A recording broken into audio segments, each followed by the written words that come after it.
The following program is presented by the Metropolitan Library Service Agency.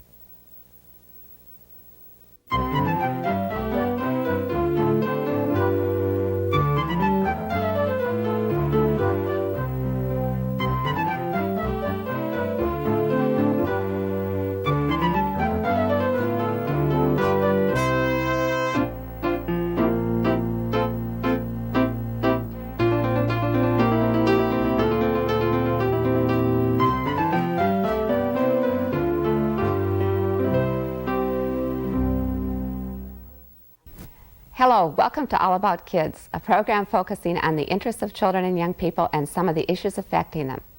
Our guest today, Ingrid Newkirk, is the National Director for People for the Ethical Treatment of Animals.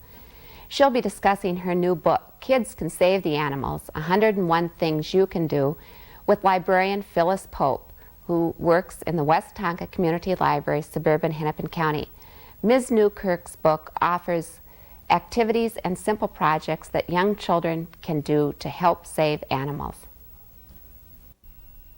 Hello, this is Ingrid Newkirk, and her book, Kids Can Save the Animals, 101 Easy Things to Do, has just been published in the summer of 1991. Ingrid, I wonder if you can tell me a little bit about your background and how you happened to be involved with this book. Well, I wrote the adults version, which is called Save the Animals, 101 Easy Things You Can Do. And I was inundated with calls from parents and teachers who said, I wish I'd had a book like this when I was growing up. Could you write one for children? And so I did. The adult book came about because at my work with People for the Ethical Treatment of Animals, we found we couldn't keep up with the number of letters and the phone calls coming in from people saying, can I buy such and such a cosmetic? Is it tested on animals? Where could I get vegetarian recipe cards? I'd like to try vegetarian foods. Or I heard how cruel the veal industry is or something.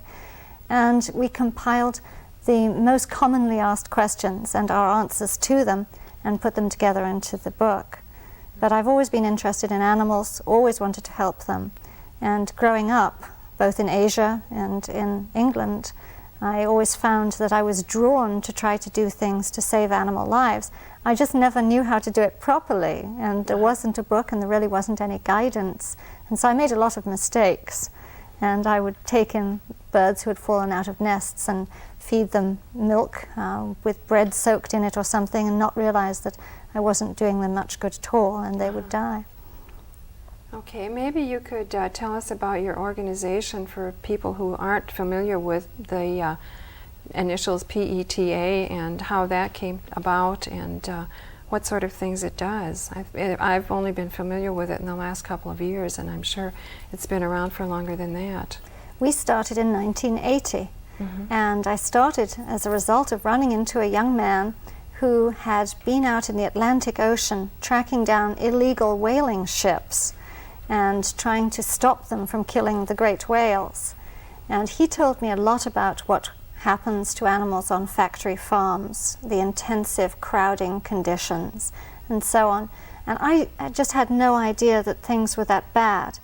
In my heart, I'm sure I knew slaughterhouses weren't pleasant places.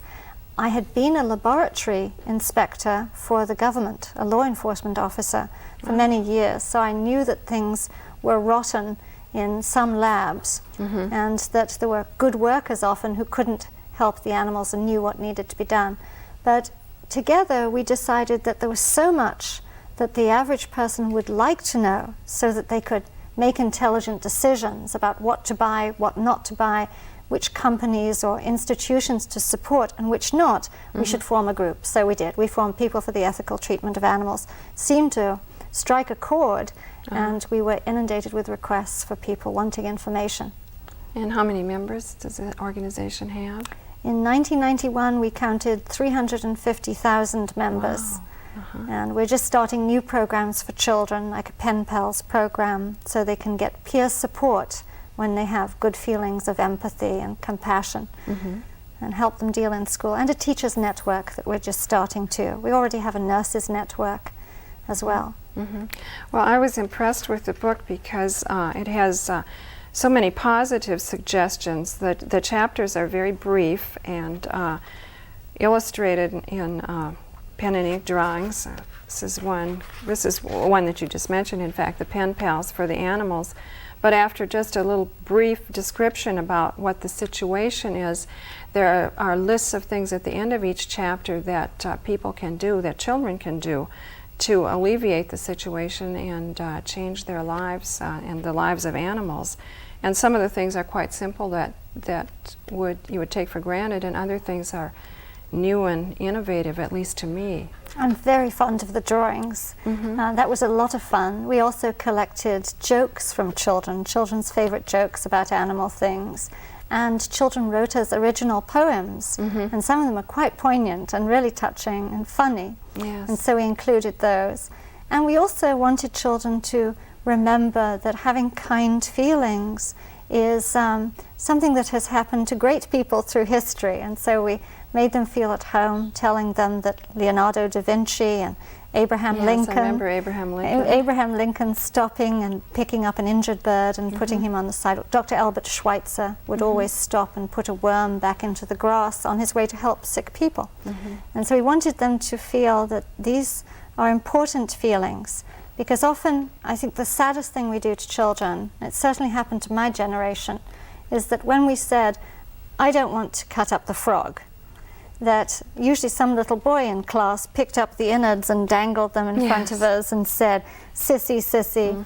And our teacher said, "Go on, you do it." Yeah. Today that's changing, and we want to nurture empathetic feelings in children and make them break down all their prejudices and start to look at the disabled, the elderly, animals, anyone in a different package from them as worthy of respect. That's very important.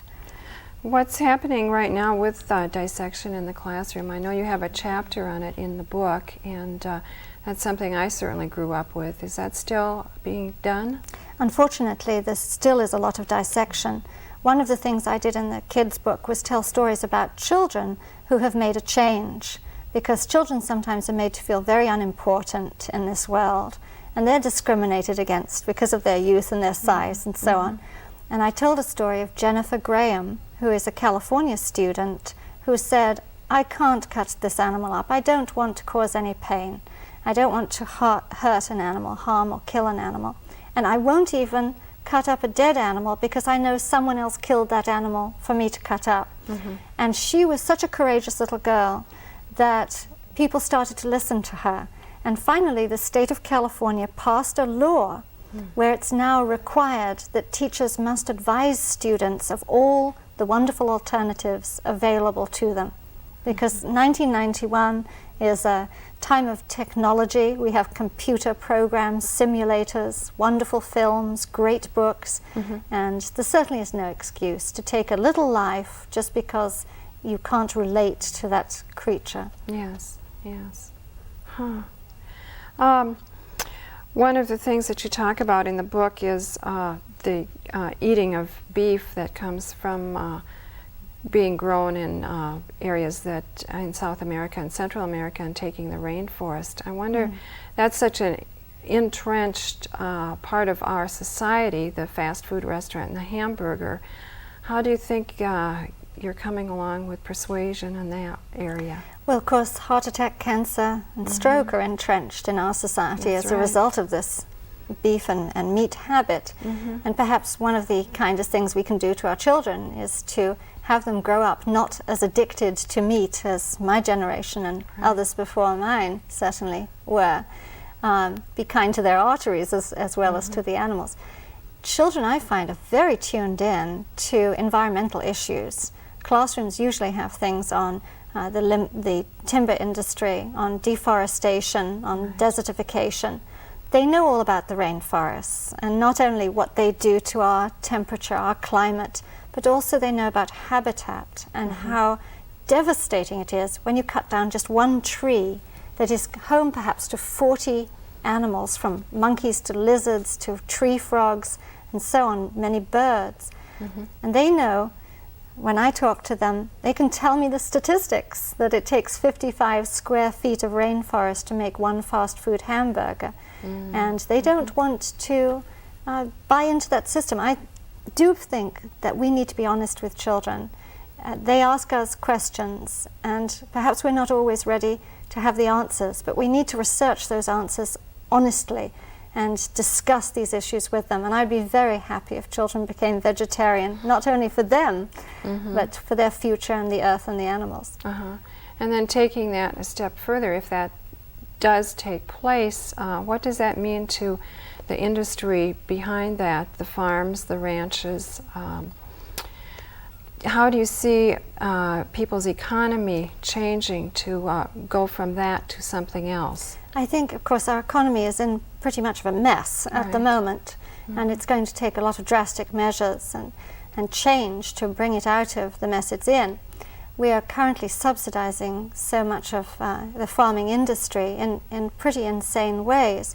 I think one of the things that has to happen is we have to realize that when you stop wearing fur, for example, you don't go naked, you wear something else. Right. When you stop eating meat, you don't starve, you eat something else.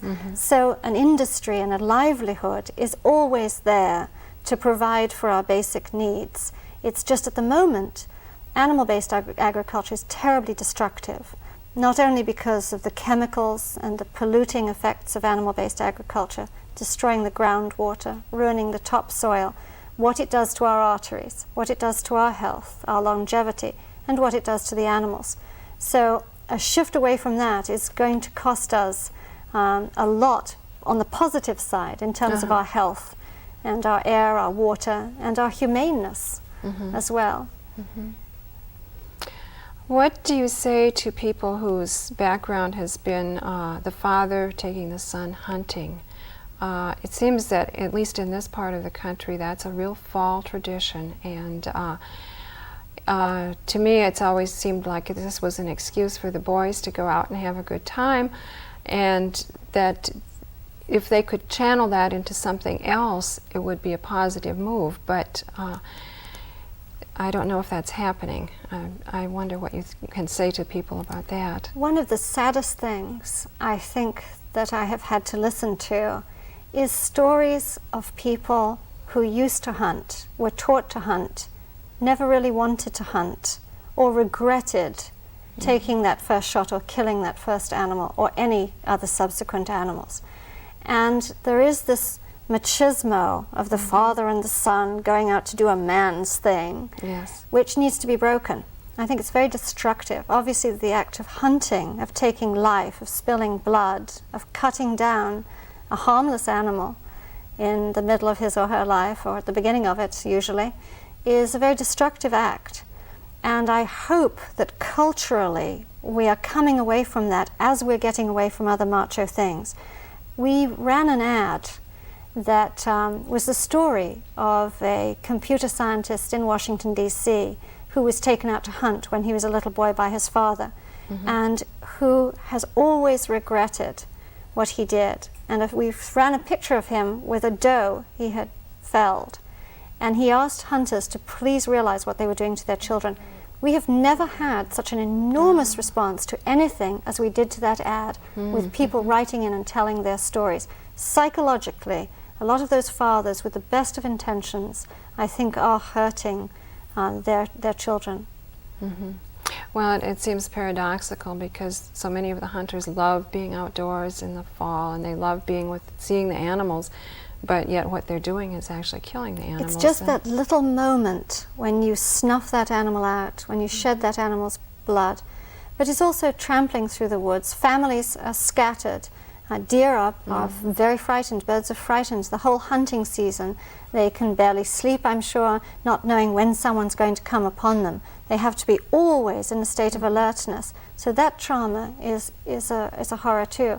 But hiking wonderful trails, bird watching, planting trees, which we recommend in the book, celebrate Arbor Day every day, and providing nesting areas for animals, so you make a habitat even in a window box or in a backyard, nurturing, being constructive, not destructive. That's what it should all be about. Yes, I think that's what is so good about this book, is that it does have so many constructive ideas for people to do instead of the destructive ones. Do you find that women are more receptive to these changes than men are, or does it make any difference? It's funny, really, because it seems that intellectually you reach men and women equally. But from a nurturing perspective, women have usually had more experience, either bringing up a child or taking a motherly role in some aspect of their lives. They've always been expected to be nurturing, and so they're more open. They have less stigma attached to being kind and considerate and looking after waifs and strays, or thinking of the other rather than of themselves. So there is more of a natural empathy with women. But I think that's simply a cultural thing that, again, is changing. That men are no longer ashamed of their emotions if there's much to them, or if they haven't had a very bad indoctrination. And they don't want to be cold, calculating nasties anymore. Yeah. Does membership in your organization break down to more women than men? Or? I'm not actually sure. I would guess and say that the majority of members, 60% or more, are probably women. I would think that we do have a stronger female membership. On college campuses, it seems to pretty much be 50-50, 60-40, something like that. Because a lot of philosophy courses now talk about prejudices toward others, and animal rights is incorporated into courses about human rights and other such challenges to the way we've compartmentalized individuals and groups on the planet. The book has got a chapter on zoos. We were talking a little bit about that before we started the program. Recently in the news this summer was the news that some condors had been released from, I believe, the San Diego Zoo to go out in the wild for the first time. And I know that you do not have too many good things to say about zoos. Oh, we actually tell a joke in the chapter about zoos where one spider monkey says to another one, he's reading something, he says, "Look, it says here I've won. I get to spend the afternoon at the zoo." And the second spider monkey says, "And what did the loser get?" And he said, "To spend his whole life there." Yes. And for animals, it can be pretty bleak. And obviously, some zoos are much, much better than others when it comes to how they care for the animals. But some zoos do very bad things, not only in researching on animals in the basement somewhere where you don't see it, but in retiring animals to game farms and animal auctions where they go off to countries where they perhaps are treated pretty much like dirt. Basically, our idea is this: if you're going to put money into an institution, instead of putting it into the zoo and preserving the gene pool in this country of exotics, why not put the money into preserving the homeland of those exotic creatures where they live? Because pretty soon they're not going to have anywhere to go back to. But I do think, for the most part, zoos are not educational. And there was a recent study about the tiny amount of time a researcher found that children spend looking at any one animal and even reading the little description. And the description and the manner in which they're caged don't give you an idea of the magnificence of this individual and his family when they are in their native habitat. All the things they do to make their lives complete can never happen in a box in a living museum. Yes. Of course, the idea has been that if children see these animals, they will have more of an understanding about them and an appreciation. But you feel that seeing them in a zoo is not. Yeah, I think it tells you. I see the point, except I do think that it teaches you it's all right to take animals. And of course, zoos were responsible, as much as they talk about endangered species now. They are the original sinners who went off to Africa, India, and so on, and brought the animals back here, often by shooting the mothers out of the trees or wherever. Tremendously high mortality rates. Brought the animals here. Now they're talking about endangered species. But is it all right to show a child that a condor, or say an eagle, who can soar to great heights and can fly hundreds of miles and has a full and complete life, can be kept in an aviary the size of your bedroom? I think it's a wrong lesson.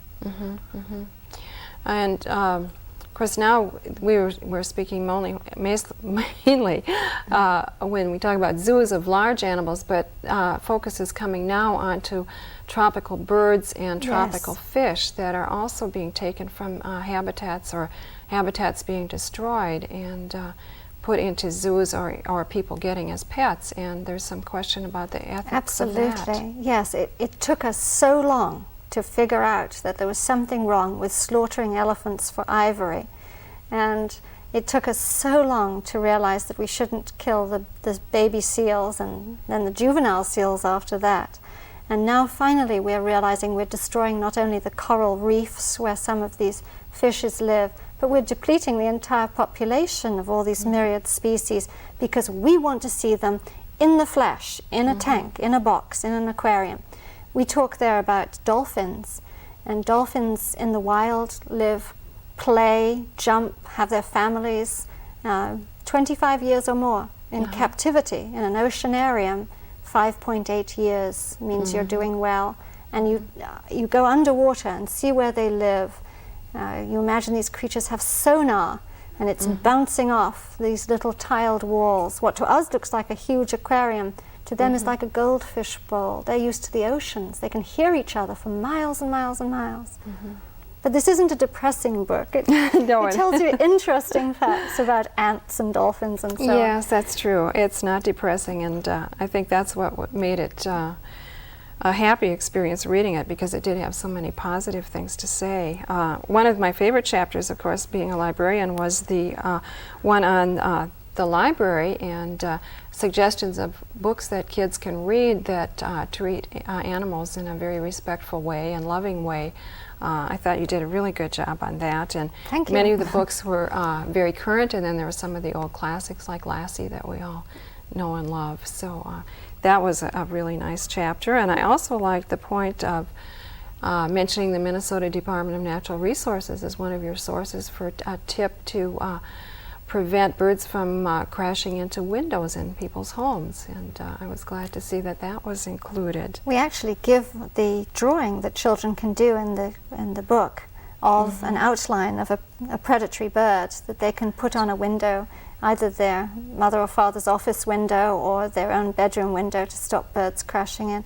It was great fun finding the resources, because kids, like everybody else, like freebies, and so we looked for where they could get posters, sheet music about happy animal songs, recordings, books, posters, even buttons that are free that have pictures of animals on them. That was great fun putting that together. And tips on how to make their own stickers, and that was fun.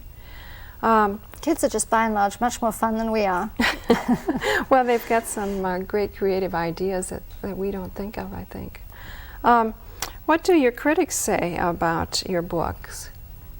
Oh, critics don't have any. Yeah. Well, the furriers, for example, are not happy that we recognize that children see fur now, and for the most part say, not "I want to grow up to wear that," but "gross, it's gross," they say. And of course we talk about kindness, and it is not kind to take an animal's life so that you can wear his or her skins. And furriers are very upset about that. They get quite rabid and say, "This is propaganda, you can't do that." We get some, I suppose, old-fashioned, if you will, science teachers who really don't want to move into alternatives to dissection for some reason or the other, that are upset that that movement is happening. But we didn't create it, the children did. The children are fabulous. The new science teachers are very anxious to adopt alternatives and get away from this sort of circa 1800s way of doing things. So their critics are mostly those who abuse animals professionally or for a living and don't want to change, and they don't want children to discuss these issues. But my book or not, kids are discussing these issues. And I really do think we've got to be honest with them and help them make their own ethical choices. If they choose not to care, at least they were given the option, which is something my generation wasn't often given. Do you think that in the society now we have a lot of problems? I guess that everyone would agree with that, with crime and homelessness and poverty and drugs, all these that are affecting people.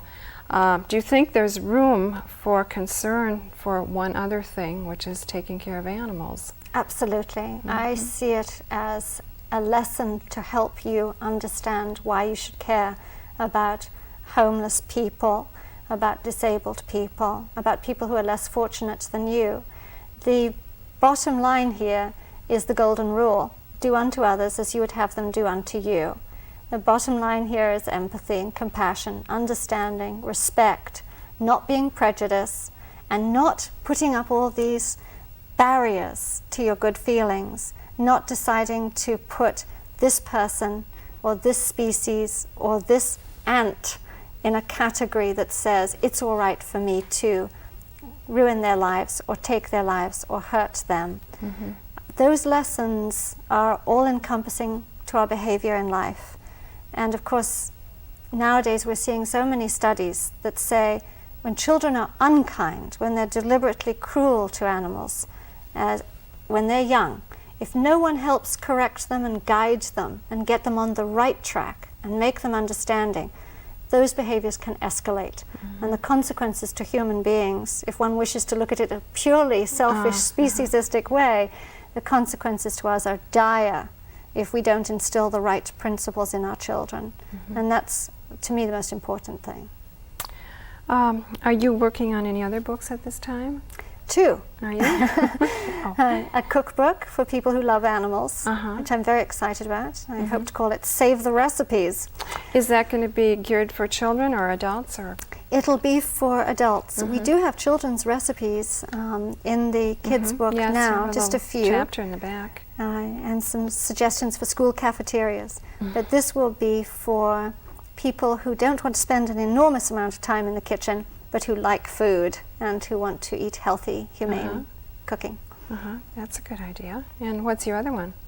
The other one is just about the evolution of the animal liberation movement in the United States and how it started out in the 1800s and then died down for a while, like the women's movement and the abolitionist movement. Everything peaks and troughs, and where it is now and what people really seem to be doing to make this a better world for the animals. Well, Ingrid, it's been really nice talking to you, and I wish you luck with your job and your mission. Thanks very much. Thank you, Ingrid Newkirk and Phyllis Pope, and thanks to all of you for joining us on All About Kids. Please tune in again.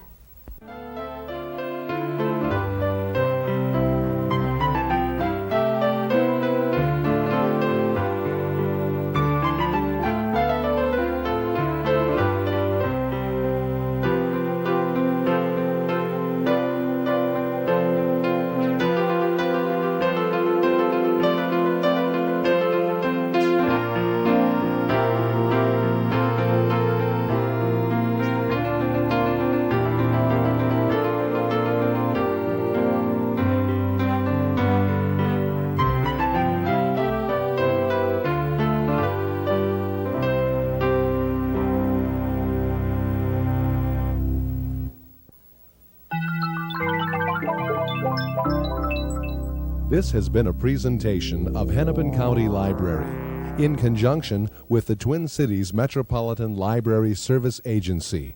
We thank you for watching, and we hope you visit your public library often.